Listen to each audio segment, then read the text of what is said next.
Por trás de uma fruta tão simples quanto a banana, existe uma história sombria de poder, manipulação e violência. Governos foram corrompidos, democracias derrubadas e até massacres aconteceram para proteger os lucros de uma empresa.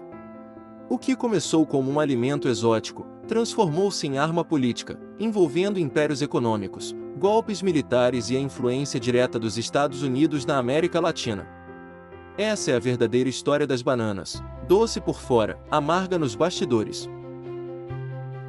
E antes de começar, não se esqueça de dar o like e seguir o nosso canal para mais histórias como essa. As bananas chegaram às Américas há cerca de 400 anos, trazidas pelos portugueses. No fim do século XIX, conquistaram o mercado, e até brilharam na primeira feira mundial realizada na Filadélfia, nos Estados Unidos, em 1876. Na mesma feira, equipamentos inovadores como o telefone, o telégrafo e a máquina de escrever foram exibidos ao público. O sucesso das bananas foi tão grande, que Nova York chegou a apelidar seus portos de Banana Docks, devido à quantidade de bananas que chegavam todos os dias nos portos.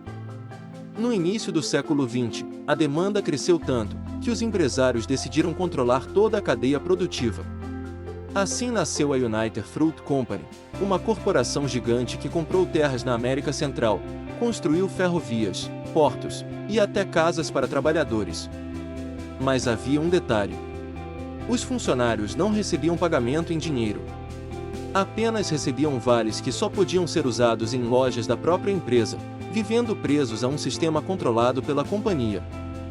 A United Fruit Company chegou a administrar até os Correios da Guatemala. Possuía navios, estações de rádio e até uma frota marítima particular chamada Great White Fleet. Por isso ganhou o apelido de El Pulpo, que significa polvo em espanhol, por ter tentáculos em tudo. Nessas regiões, quem realmente mandava não eram os governos, e sim uma empresa estrangeira. Foi daí que surgiu o termo República das Bananas. Com tanto poder, começaram a surgir protestos. Os trabalhadores não queriam receber vales como pagamento. Eles queriam receber um salário. Além disso, queriam uma folga semanal. Mas a resposta foi brutal.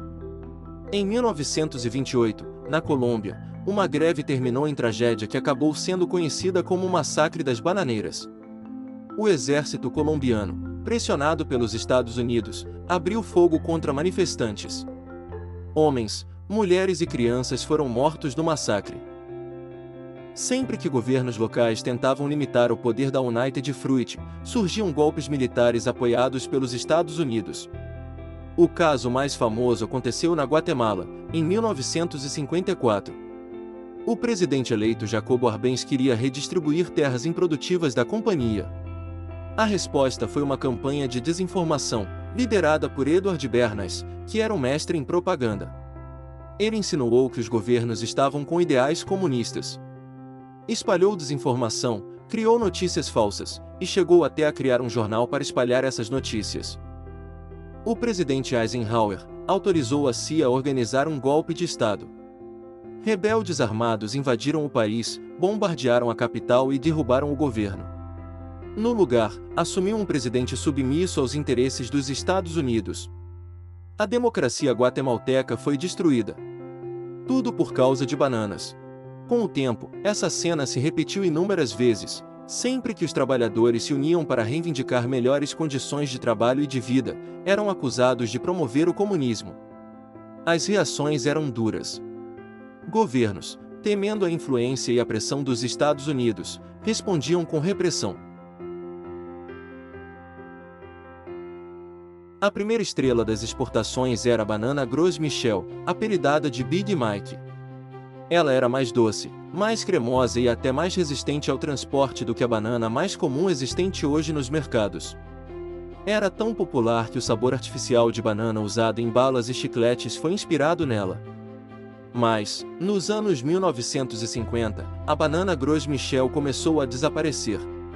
Um fungo, conhecido como doença do Panamá, se espalhou pelas plantações e devastou colheitas inteiras.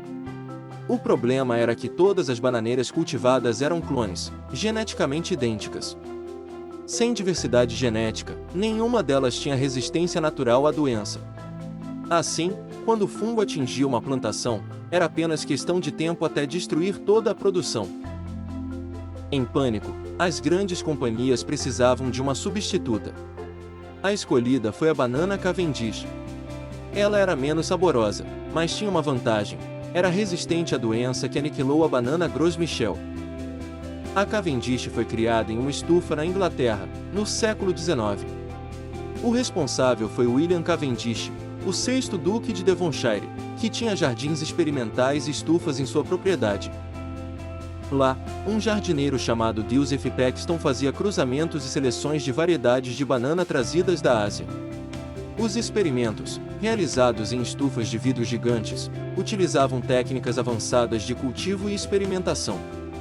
Foi nesse ambiente que nasceu a banana Cavendish, uma variedade estável, com frutos doces e sem sementes, resultado de mutações e reprodução vegetativa. Décadas depois, quando a Gros Michel foi dizimada pela doença do Panamá, a Cavendish, até então uma curiosidade de estufa, se tornou a solução perfeita para as empresas, porque era resistente ao fungo e visualmente parecida com a Gros Michel.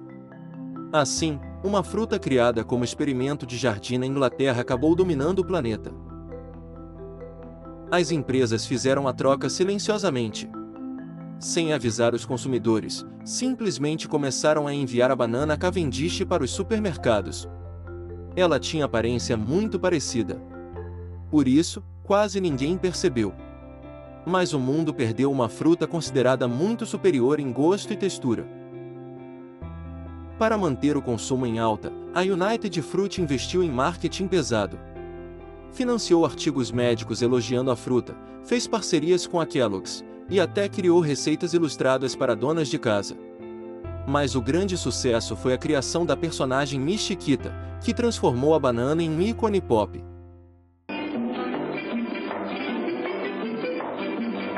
I'm Chiquita Banana and I've come to say bananas have to ripen in a certain way, and when they're flecked with brown and have a golden hue, bananas taste the best and are the best for you. Depois de dominar economias inteiras, a United Fruit começou a ver seu império ruir. A pressão internacional e as denúncias de abusos mancharam a reputação da empresa. Na tentativa de se reinventar, ela reduziu o controle direto sobre plantações e passou a focar no comércio e transporte das frutas. Em 1969, a United Fruit se fundiu com a AMK para formar a United Brands Company. Mas a crise se aprofundou. Dívidas, escândalos e a morte trágica do presidente Lee Black, em 1975, simbolizaram o colapso de uma era marcada por ganância e poder sem limites. Nos anos seguintes, a empresa tentou deixar o passado para trás e adotou um novo nome: Chiquita Brands International. A mudança de marca trouxe uma imagem mais leve, tropical e simpática. Mas os problemas continuaram nos bastidores. Entre 1997 e 2004, a Chiquita admitiu ter pago milhões de dólares a grupos paramilitares na Colômbia para proteger suas operações. Décadas depois, foi condenada a indenizar famílias de vítimas desses grupos. A doce marca de bananas, símbolo da América tropical, continuava carregando um amargo legado de violência e exploração. A história da United Fruit, hoje Chiquita, é mais do que a saga de uma empresa. É o retrato de como o poder corporativo pode moldar governos, influenciar guerras e marcar gerações. O império das bananas deixou cicatrizes profundas. Desigualdade, corrupção e dependência econômica em muitos países da América Latina. Mesmo com novas políticas e discursos de sustentabilidade, o passado ainda ecoa. Porque, no fim, a história das bananas nunca foi apenas sobre fruta. Foi sobre poder. A saga das bananas mostra como uma fruta aparentemente simples moldou países, derrubou governos e causou catástrofes ambientais. Da próxima vez que você descascar uma banana, lembre-se, essa fruta doce carrega uma história amarga. Não se esqueça de seguir o nosso canal e deixar o like no vídeo.